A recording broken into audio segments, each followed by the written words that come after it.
Hi gang, Mack Newton here, back in my gym. Well, actually not in my gym, I'm in my office as you can see, but my gym is right down the hall. And I know it's right down the hall because I can feel the heat. You know. Again, another beautiful day in downtown Phoenix, Arizona. One of the best things about Phoenix, Arizona is it gets really hot in the summertime. In fact, a lot of people leave town. Makes me happy. More of it available for me. I love it when it's hot. I promised some people that were here for UPDP 2015. And if you don't know what UPDP stands for, you had better ask somebody and find out, because you need to know and get involved.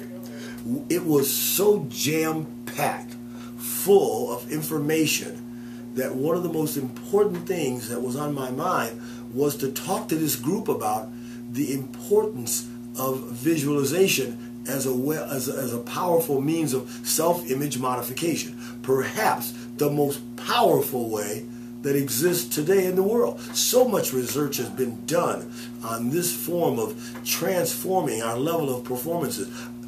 You want to talk about taking a quantum leap? One of the fastest ways is to develop your powers of imagery, your ability to be able to create a clear image and sustain it. It's amazing, but there are some rules to it. That's one of the reasons also you should get rid of negative people, because they rob you. They literally suck the ability that you might have of creating and sustaining a healthy image about anything that you want to be, have, or do. They just suck it right out of you. You cannot have positive self-imagery when you're associating with negative people or you have negative thoughts. So it's one of the first things you're going to have to do if you're interested in amping up your level of performance. Several steps is: number one, get rid of the negative people that you may have been hanging around in the past. Now, if you've already done that, or you're committed to doing it, then this is going to mean something to you. As I said, this technique of visualization is one of the most powerful methods of self-image modification that is available to mankind today. Why? Simply put, your images, the things you see in your mind on a constant basis, becomes your reality over time. Now, I don't really need to tell you any stories to convince you of that. You already know about it. I think that when we talked about one of the more recent videos I've done here for you, was talking about goal setting, and the first two rules. Number one, desire. Before you can achieve a goal, you have to know exactly what it is you want. Number two, belief. You have to believe that you have what it takes to get it, and you must believe that you deserve it. Well, visualization deepens both of those things. The more you visualize something, the more it stimulates your desire to get it. And the more you visualize it, the more you feel you deserve it and that you can, in fact, get it. So it also stimulates and deepens your willpower. It strengthens your willingness to do something. In my Taekwondo class, which you may be able to hear in the background, and I hope you do hear them yelling and training, because this is what this is. This is a training hall. I mean, there's a class going on all the time in this building. So in Taekwondo, I'm always telling him about the power of the word willingness. Your willingness to do creates the ability to do. So you must have this willpower, this desire and belief, and visualization intensifies that. The more I'm talking about this, the more you're thinking, well, get to it. How do I develop that? How do I get it going? Well, I think that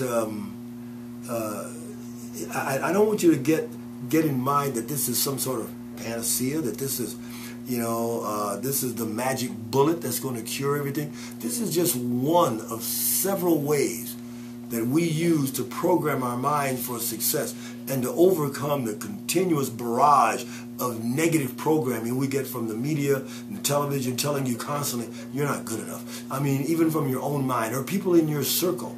It's a constant barrage. It seems that you're not good enough, you never were, and you never will be. It seems that whenever you start setting goals, whenever you start searching for an area in which you can make a quantum leap in your performance, it's as if you almost you intimidate people, and they go out of their way to bring you back down to earth and make you more realistic. You know what? I am realistic. I expect a miracle. That to me is reality in its most powerful presence. Miraculous things happening to all of us all of the time.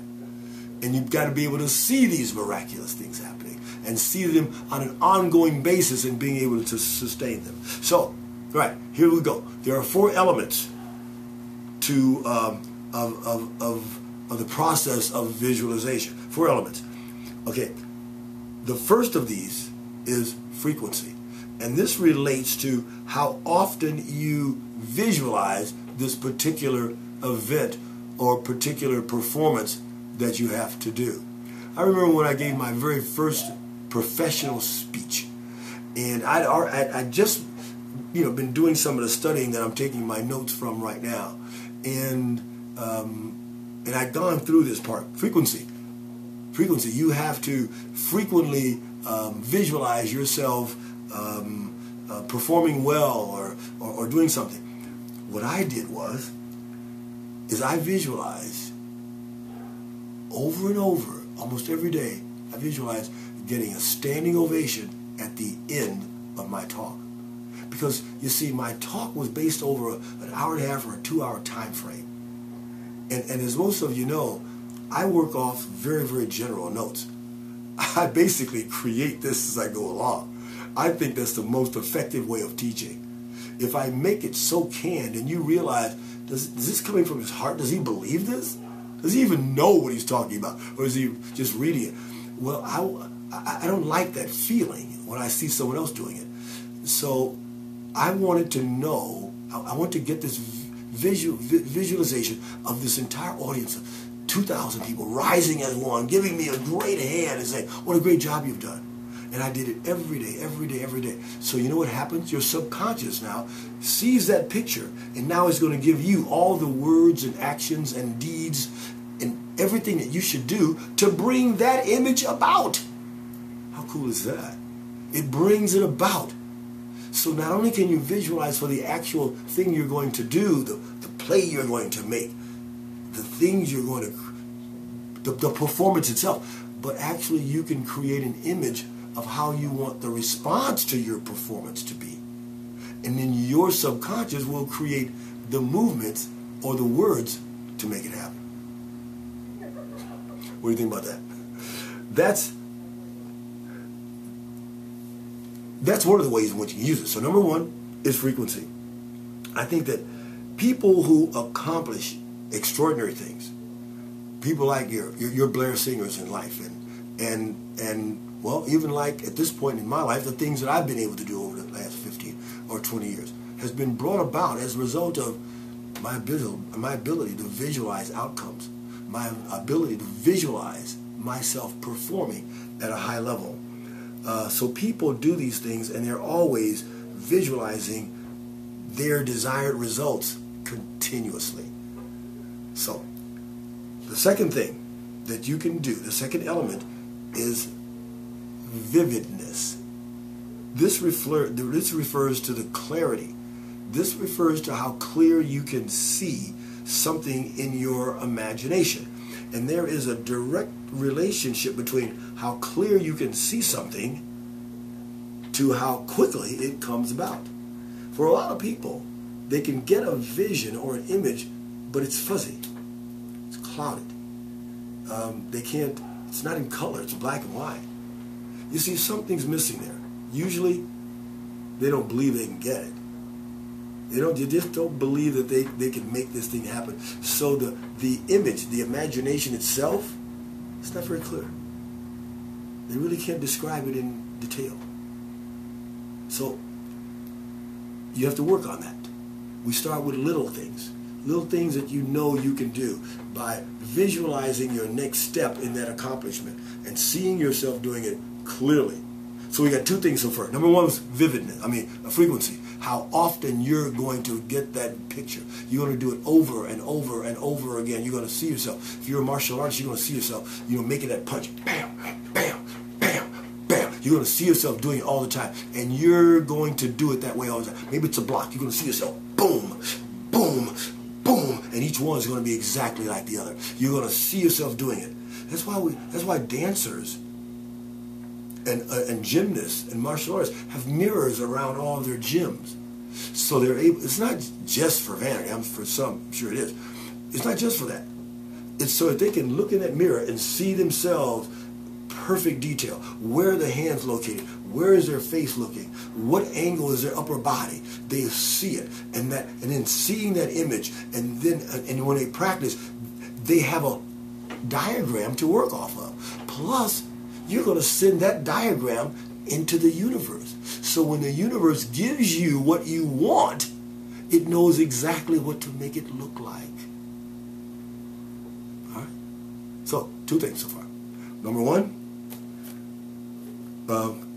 frequency. How often you do it. In fact, the frequency with which you visualize not only tells you how much you want to realize that picture, but it also intensifies even deeper, as I said earlier, your desire for it and the belief that you can get it and you've got what it takes to get it and the belief that you deserve it. And the second element was vividness. At first, when you started doing it, they were vague, they were fuzzy, but as you thought about it more and more, and maybe you get more information, and finally you could close your eyes and you could just see it in complete detail. You could see exactly what you wanted in complete detail.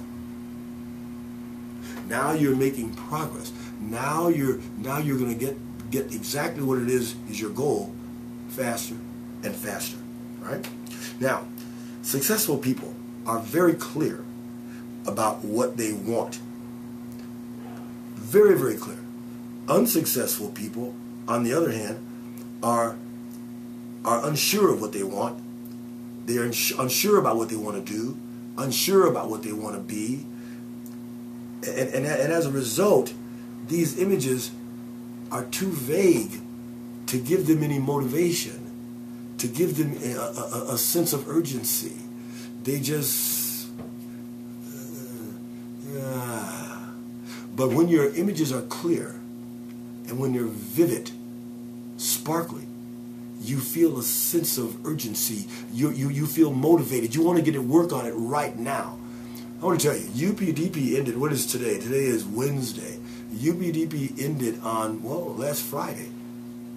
But, there was some still in the gym today, but I think most are on their way back to Germany and Australia and China and Taiwan and Poland and South America and Belize and all the countries, 12 different countries I think were represented at UPDP this year, and they're on their way back.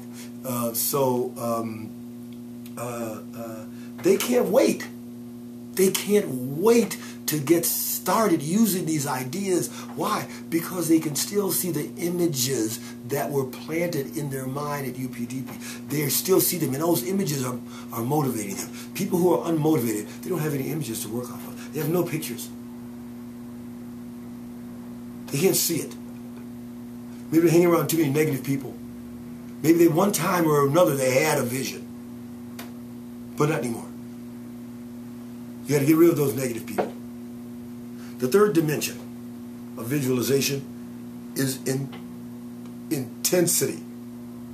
Now this refers to the amount of emotion that you're going to combine with your mental pictures.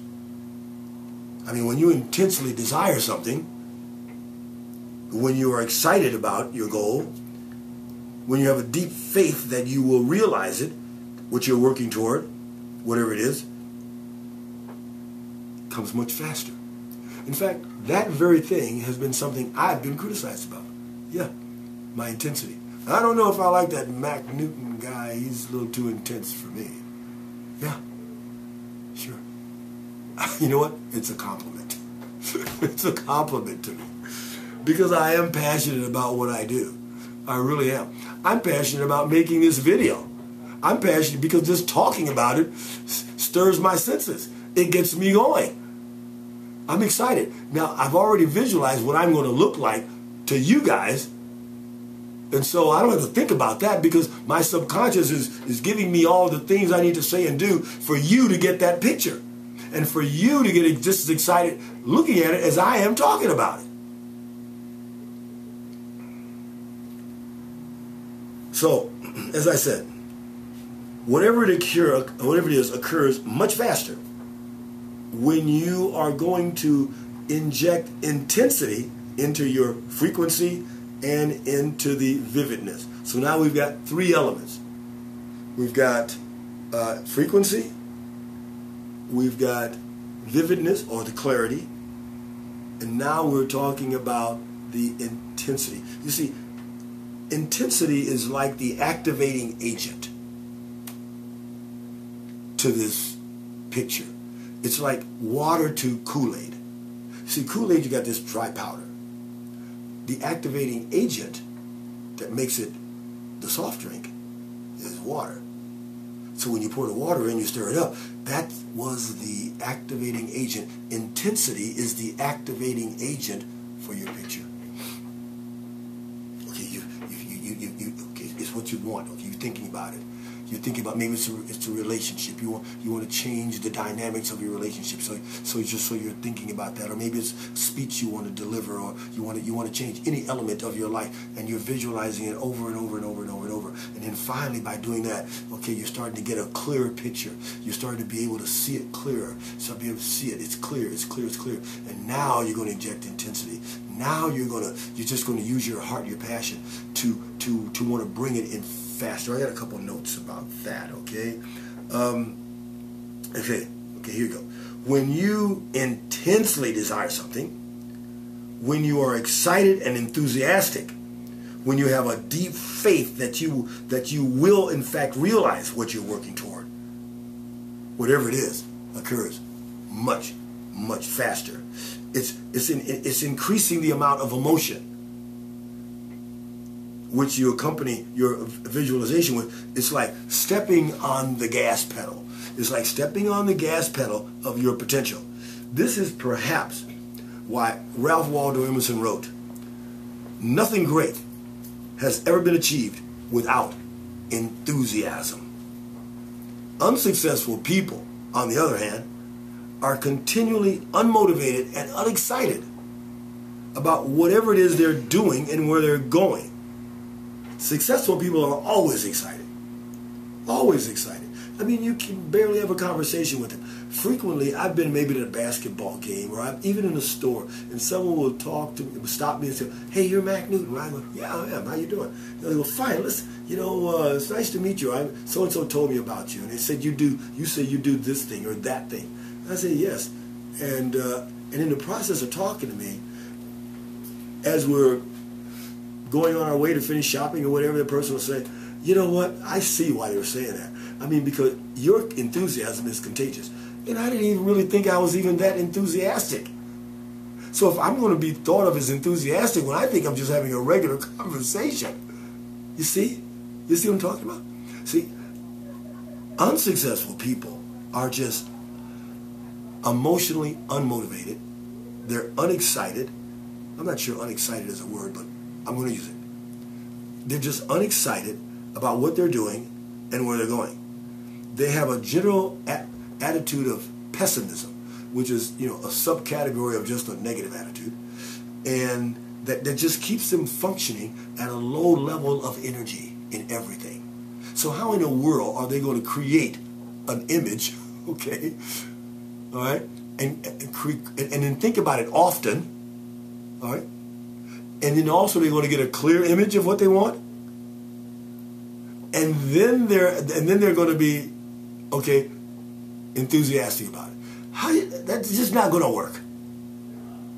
Energy is a big deal, so you've got to be emotionally invested. So intensity is the activating agent. Okay, I kind of like that. I think that unsuccessful people too, they just tend to be more passive, and they just accept things the way things are,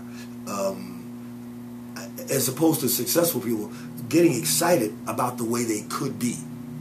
Successful people are always thinking about, you know what, this is great, but we can make it better. This is terrific, but I could just see, I could see it being better. I mean, I think we had a great UPDP this year, but I've already sat down and marked and laid out ways in which I think it's going to be better. And you know what? I'm so excited about it. I wish we were going to have it next week. So, I really do. I really do. So, okay, number 4 in our last part. Okay. Duration. What does that word mean? Well, it really refers to the length of time that I am going to hold this, that I can hold this image in my mind. I can hold this picture of whatever it is. The longer you can keep this picture in your mind, the more likely it is to appear. Now, here's another part to that. The longer you're able to sustain the image of that picture, the more you believe you can get it. If the picture in your mind, if it's very fleeting, you don't believe you can get it, or you don't even believe you deserve it. But if you're able to get that picture and you hold it, all right, and it's clear, and it fills you full of passion, you're going to get it in no time. You better get ready for it to land. You better be ready right now. If you can do all 4 of those things, you better be ready for whatever it is you want to show up right now. And see, that's a big problem with a lot of people. They want a lot of stuff, and maybe they even do all the steps, but they didn't get themselves ready. So whatever it is shows up and then goes away because they really weren't ready. You ever, something you've been thinking about you want to remember, and maybe in the middle of the night it came to you, and you thought, oh, that's exactly what I want to remember, but you didn't write it down. You said, oh, I'll remember it in the morning. You get up in the morning, what happened? It's gone. Did it ever come back? No, it didn't. Never came back. And it never will come back. You got to act on it. This stuff is time dated. So if you're able, if you think about what it is you want a lot, you think about it frequently, if you are able to get a clear picture of what it is you want, and then it stirs your emotions and you bring passion and intensity, and then you're able to sustain it, and your duration that you hold it is a long time, you better be ready for it to show up, because those are the 4 elements. Now, any one of these 4 things is going to help you get it faster. But when you apply all 4 of them at the same time, let me tell you something. You are going to be a force of nature. You will not be stopped. People will be asking you, how'd you get that? You won't know. It just showed up. Now, let me just make sure I got everything I want to say on that. Like I said, the longer you can hold a picture of something you want in your mind, the longer you imagine this desired future event, the more likely it is to appear, and the faster it will appear. So whenever you can, you should get actual pictures of something. Actual pictures of something, like I have here on my desk. I've got pictures of something I want to be able to do. It's personal to me, so I'm not going to turn it around, but I just want to show it. I got the picture right there. I got the picture of something I want to, so I can look at it. I want to look at it. I think frequently. Think about it. And as I'm looking at it right now, it's stirring my emotion. I really want to do that. I really do. I really want to do it. It stirs my emotion. So whenever you can, get an actual picture of it. And then you and look at it repeatedly until it is accepted as a command. As you hold it frequently, clearly, passionately, it becomes a command to your subconscious to make it happen. And then you unlock the universe, and there is the blessing of this event. It is going to happen exactly the way you want it to happen. So, it will be accepted as commands by your subconscious. Your self-concept then changes to be consistent with your new mental instructions. All right, there you have it. Quite a bit longer than I intensified, but then again, I've never said anything in 500 words that I couldn't say better in 5,000 words. It's just the way, that's the way it is. It's just the way it is with me. I don't limit myself. So, for all of you guys from UPDP, remember, I've done my part. You got to leave a comment now. Tell me, not only tell me what you think about this video, but tell me another one that you'd like me to do. Okay? I love doing this. This is fun. Didn't you think it was fun? Guess what? Okay, good. Now, the Taekwondo floor is calling my name. I'll see you later. All right? Mack Daddy, signing out.